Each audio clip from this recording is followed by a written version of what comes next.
بسم الله الرحمن الرحيم.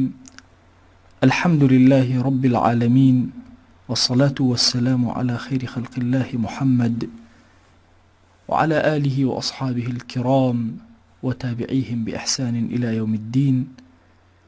ربنا أرنا الحق حقا وارزقنا اتباعه، وأرنا الباطل باطلا وارزقنا اجتنابه. ربنا آتنا في الدنيا حسنة وفي الآخرة حسنة وقنا عذاب النار. ئیمان دارانی بەڕێز و خۆشەویست، بیسەرانی بەڕێزی ڕادیۆی دەنگی ڕووناکی، سڵاو و میهرەبانی خۆی پەروەردگار بەسەرتانەدا ببارێ. داوامان لە ذاتی پاکی پەروەردگار، ئارامی و خۆشبەختی بەسەر دڵ و دەروونەکان و ماڵەکان و نیشتیمانمانە ببارێنێ. خۆشەویستانم، ئێمە لە بەرنامەی سەدای عاریفان بە خزمەتتان ئەگەینەوە بۆ پێشکەشکردنی حەڵقەی سێهەمی کە ئێمە لە باسی معریفەتی خوایە جەلە جەلالوهو کۆمەڵەشتمان باس کردووە. ئێستا ئەمانەوێ باسی جۆرەکانی معریفەتی خوا بکەین کە جۆرێک لە جۆرەکان پێ ئەوترێ معریفەت و ئیقرار. هەرێکێک لە ئێمە لە هەندێک لە کایەکانی ژیانیا، لە هەندێک لە بارەکانی ژیانیا عەبدێکی خوای گەورەیە قەهڕەن کە ناتوانێ هیچ شتێک بکات. ئەویش یان اختیاری نییە لەوەی کە ئایا بۆچی نێرە، بۆچی مێیە، بۆچی چاوی بەو شێوازەیە، بۆچی لوتی بەو شێوازەیە. هەرێکێک لەم ڕوانگانەوە ئەگەر سیرکەین ئەڵێن ئێمە عەبیدی خواین، ئێمە بەندەکی ڕەب العالەمینین. کاتێک ئەم شێوازە لە معریفە لە ئینسان کە سەیری خۆی ئەکا، سەیری ژیانی ئەکا، سەیری عمری ئەکات، ئەم جۆرە لە معریفە لە ناسین زۆر سەیر هەر کەسێکمان لە عاسی و غەیری عاسی، لە بر و فاجر، هەمومان لەم مەسئلە تەسلیمین. هەمومان ئێمە کامەی زۆ بێدینە بیهێنە لە مەسەلەی ناسینی خۆی و خوا. من عرف نفسه عرف ربه. کە دێن دیقەت ئەدەن، یعنی ئەم کەسە پێی بڵێ چاوەکان کێ پێ عەتا کردووی، کام تەبیب ئەم چاوانەی دابەتۆ، کام دەسەڵاتداری گوێ و بیستنی دابەتۆ. ناتوانێ هیچ شتێک بڵێ ئیقرار ئەکات. ئەگەر زۆر ملحیدیش بێ زمانی ئیقرار نەکا، جەستەی خۆی هاوارەکە ئیقرارەکە. بۆیە ئەم جۆرە لە معریفەت پێی ئەوترێ معریفەتێکی ئیقراری. ئینسان هیچ دەسەڵاتی تیایە نییە و مەجبورە ملکەچکا بۆ ڕەب العالەمین.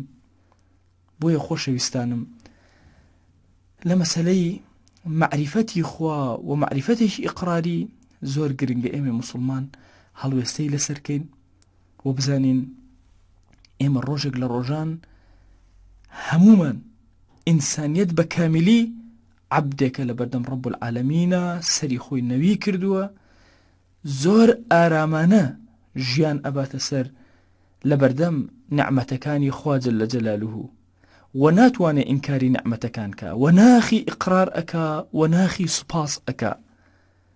ئەم جۆرە ئەکاتە یعنی جۆرێک لە تەوحیدی ڕوبوبی، یان بەشێک لە تەوحیدی ڕوبوبی کە ئینسان خوا بەیەک بزانێ لە دروستکراوەکانە، لە پەروەردگارێتی خوایە، خوا بە تاک و تەنها بزانێ. بۆیە خۆشەویستانم، کافر و بێدین هەمویان جۆرێک لە معریفەتی ڕەب العالەمینیان هەیە.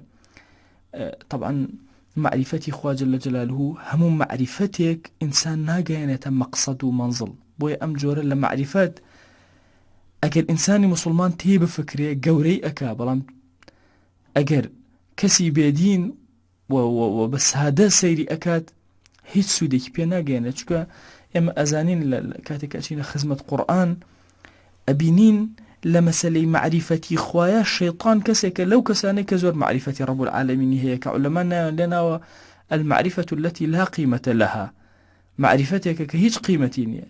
بۆ چونکە وتی قال فبعزتك لأغوينهم أجمعين. قەسەم بە عیزەتی تۆ خوایە، کەوا بوو خوای باش ئەناسی، بۆیە قەسەمی بە عیزەتی خوا جەلە جەلالوهو ئەخوارد.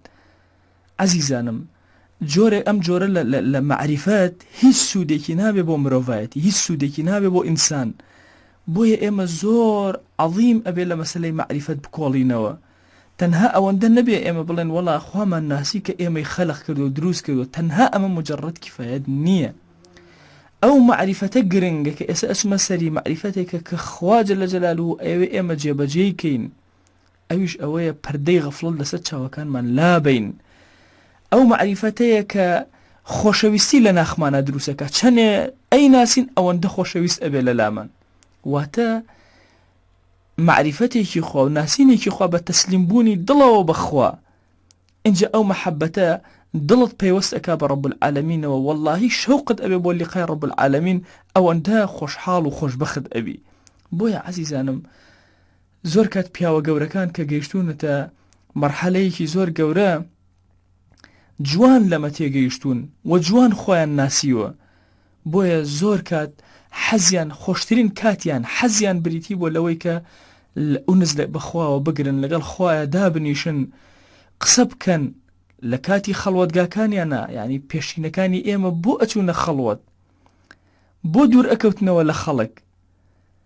هەرچەنە هەندێک جار ئەمە ئەوەندە تەواغولی تیا ئەکرا کەسەکە گۆشەگیر ئەبوو کە ئێمە لەگەڵ گۆشەگیرە نین. پێغەمبەریان صلی الله علیه وسلم ئیرشادی کردون لە ڕوحبانیەتە فی الئیسلام، بەڵام هۆکارەکەی ئەوە بوو ئەوەندە چێژیان وەرئەگرت، هەڕایان ئەکرد لە خەڵقی خوا، ڕویان ئەکردە خوا، کە ئەمە زۆر گەورەیە. ئەم جۆرە معریفەتەیە کە لە ناخی ئینسانە دروست ئەبێ و خۆشەویستیت بۆ ئەو شتە دروست ئەبێ، و دوای خۆشەویستێکە وەها دێ تەواو نەفست ئیدلال ئەکەی لە بەردەمیە. ئەمەیە عەزیزەکەم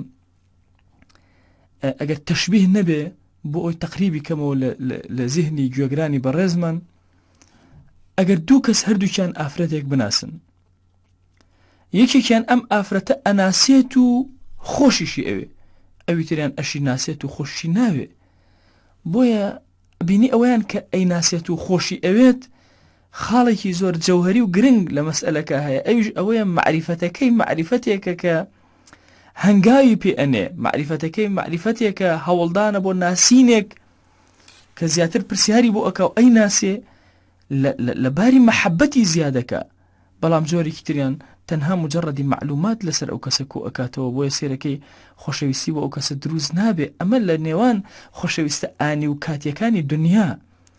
دەی کاتێکە لەگەڵ ڕەب العالەمینە هەمان چەشنە کەسی وا هەیە خوایا ئەناسێ، دەسەڵاتیشی ئەناسێ، بەڵام تاغیە، ملهوڕە، گوێ ناداتێ، هەتا ئەو کاتێکەوە مەلەکول مەوت دێتە سەری، ئینجا هاواری لێ هەڵەسێ. فیرعەون لە قورئانەکە خوای گەورە بۆمان باسەکە کاتێکە خۆی چاک ئەیزانی، ئەشیزانی بەنو ئیسرائیل چەنێ بێعەقڵن، بۆیە ئەبۆ شێوازە تەعاملی ئەکرد تاوەکو گەیشتە بینەخاخەی هاواری کرد ئیمانم هەیە بە خوای موسا و هاڕون. ئەلەو کاتەشە ئیمان سوودێکی بۆ ئەو کەسانە نییە. بۆیە خۆشەویستانم ئێمە ئەبێ بە دوای ئەو خۆشەویستی و ئەو معریفەتە ڕاکەین، ئەلەو جیهەتەوە ببینە عارفی ڕەب العالەمین کە ئەو عرفانیەتە وامان لێ بکە، بمان جوڵێنە بۆ خۆشەویستی خوا، بمان جوڵێنە بۆ تاعەت، شەوق لە ناخمانە دروستکە بۆ لیقا بە ڕەب العالەمین. ئەهادی خەت بن ئەصحابی ڕەسوڵ الله صلی الله علیه وسلم لە خزمەتی ئەوە چۆن عارفانە لە شت ئەڕوانن. ئەوە مانگی جوان ئەبینێن، مانگی چواردە، پێغەمبەریان ڕەحمان بە قوربانی بێ سەری بەرزەکاتەوە ئەفەرمێ ئەم مانگە ئەبینن؟ بەڵێ یا ڕەسوڵ الله صلی الله عليه وسلم ئەم مانگە ئەبینین. دە وەڵڵاهی چۆن ئەم مانگە ئەبینن، ئاواش بە چاوی سەرتان عەیانەن ڕەب العالەمین لە قیامەتە ئەبینن. ئەمە بریتێ لەو معریفەتەی کە ڕەب العالەمین لە ئێمەی ئەوێ. ئەمە معریفەتێکی زۆر خاصە، تەنها ئەوە نیە لە زمانی ئینسانە بێ، نا لە کردەوەی ئینسانە ڕەنگ ئەداتەوە. خەڵکانێک کە ئەم جۆرە معریفەتیان هەیە کەمن، بەڵام همەتێکی زۆر گەورەیان هەیە، خزمەتێکی زۆر گەورەیان پێ ئەکرێ. ئەم معریفەتەی خوایە کە خوا لە ئێمەی ئەوێ کە ئەیەوێ ئێمە ڕەب العالەمین بناسین. ئەی ئێمە چۆن ئەم معریفەتەمان بۆ دروست بێت؟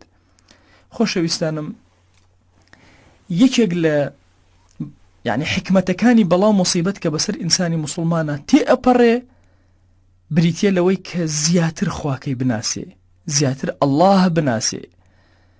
هەر یەکێک لە ئێمە ئەگەر بێت و مێژووی ژیانی خۆی سەرکاتەوە چەندین دوعای خۆی ئەبینێ لە بەردەم ڕەب العالەمینە کردوێتی و خواگیان جوابی داوەتەوە.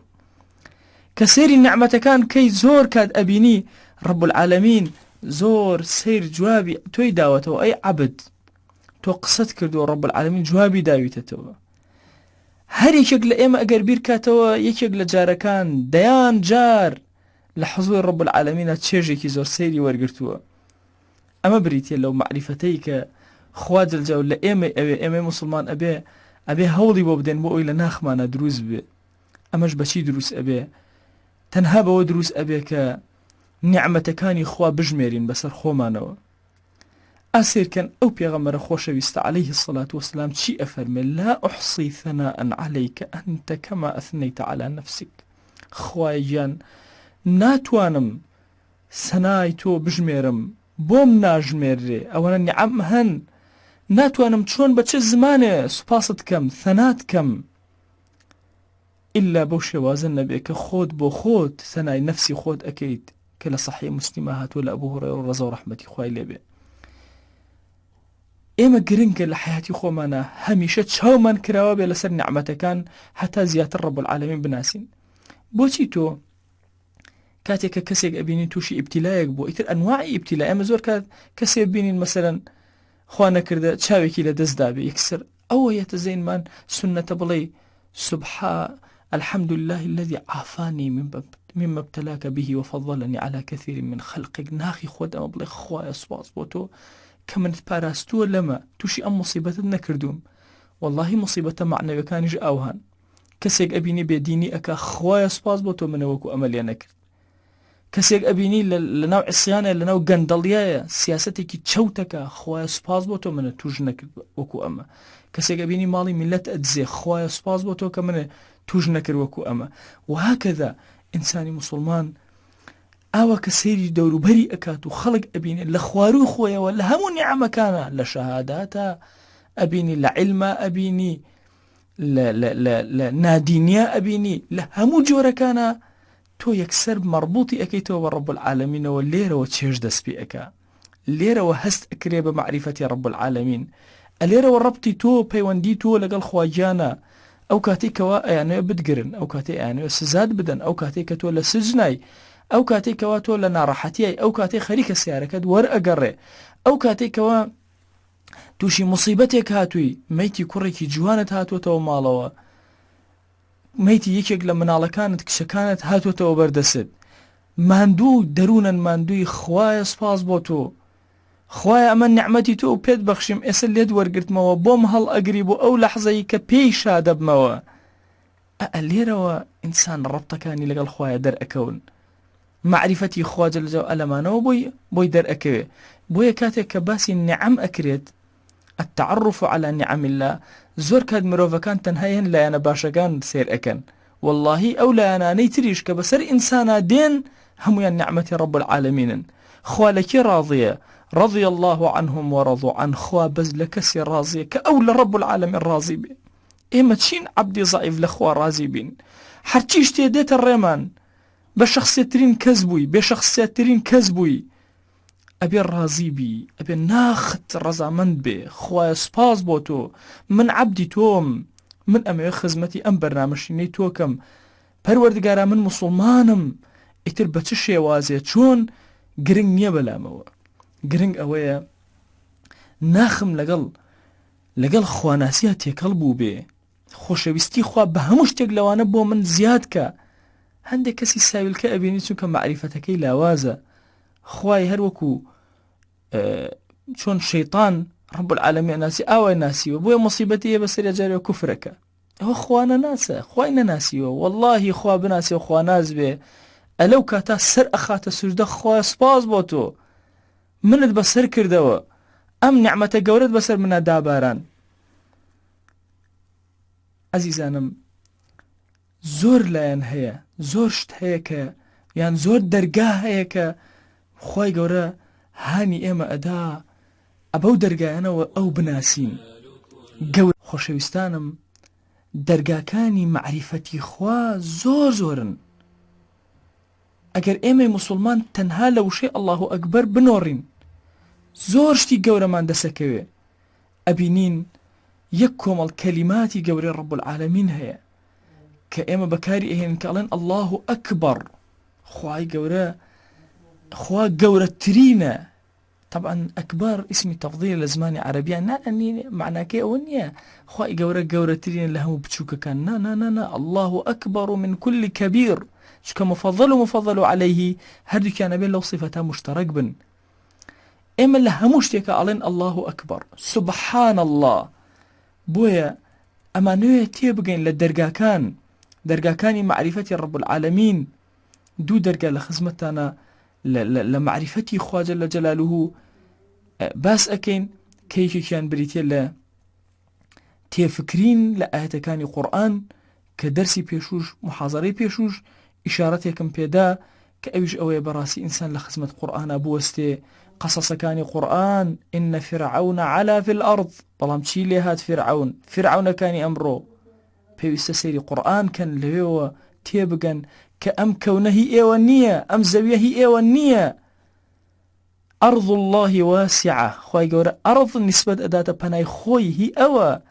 أم زويه ميجوي هيا چنه كز بسريا تيباري روشتن چن جيجي قورو جبار كوتايان بيهات بويا بس خزمت كاركان أتوانن تشيج ورقرن لسر زويه أم ظالمانت شون أتوانن آيا نين بستو إن فرعون علا في الأرض خواهي قورا أفرمي وتي من أشد منا قوة بوي إما قرنجا لحياتي خومانا كاتك لخزمة قرآن أو السين قرآن زندو بوها مو كاتك كباسي فرعونك هتا رجي قيامة فراعين كان هر أمين فلما نسوا ما ذكروا به فتحنا عليهم أبواب كل شيء حتى إذا فرحوا بما أوتوا أخذناهم بغتة أفرمي كاتك لبيري هنكرت دینداریان لەبیر کرد هەموو دەرگاکان و مەسەراکردنەوە نیعەم زۆر دڵیان خۆش بوو بە نیعمەتەکانیان ئەخەذناهم بەغتە لە کوت و پڕێکە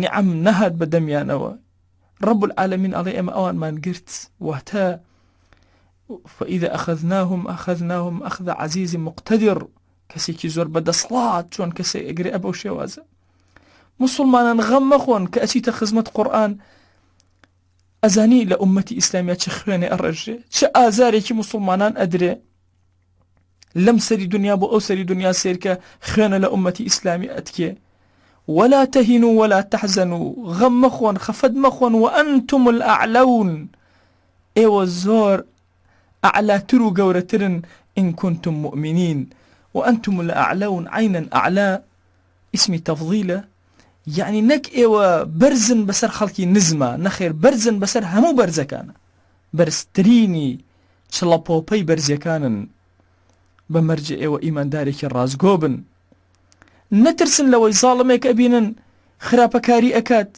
لي نترسن ولا تحسبن الله غافلا عما يعمل الظالمون ونزان خوا غافلة أو أم سركردو أم أحزابو أمان أيكن نخير أم ظالمانا إنما يؤخرهم ليوم تشخص فيه الأبصار خواهي قورا بروجك هل يان أقريت كألو رجاء سبحان الله تشخص فيه الأبصار وكان تيا سرشور أكرين تشخص فيه الأبصار وكان تيا سرشور أبن وكان كز أبن كزول أبن ناتوان تروكي برسكنا أو اندشر مزار أبن آرام أجري آرام ناجري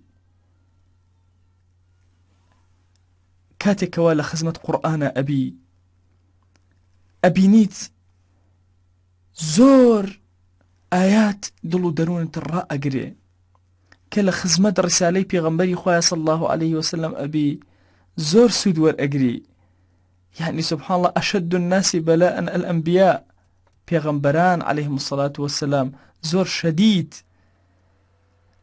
يعني بلا بسر يا نهات وكها مكابو ممكنة بلا بسر تابيت زور آياتي قرآن لم سري قرآن بو أسري قرآن بخوانا لو لحياتي خوتا سودي لي ورقرة أما درقايكي زور قورية بو ناسيني خوا جل جلاله بو دركوتني دا صلاتي خوا يعني أبيني موسى عليه السلام هيج سبيليكي نامنه بحر لبيش فرعون جيشي لباش تشيبكا قال أصحاب موسى إنا لمدركون والله إما التوابين أو جيران قال كلا إن معي ربي سيهدين. سيري أم إيمان جوانك أم معرفة جورك الليرة نخير خواي خوم وبرودقاري خوم لقلا يورين مهم أكا شن جوانا إنساني مسلمان لو بركاتي محنتا بشيت خزمة قرآن والله كأم آية أخواني تو زور آرام أبي غم خوبو آيندا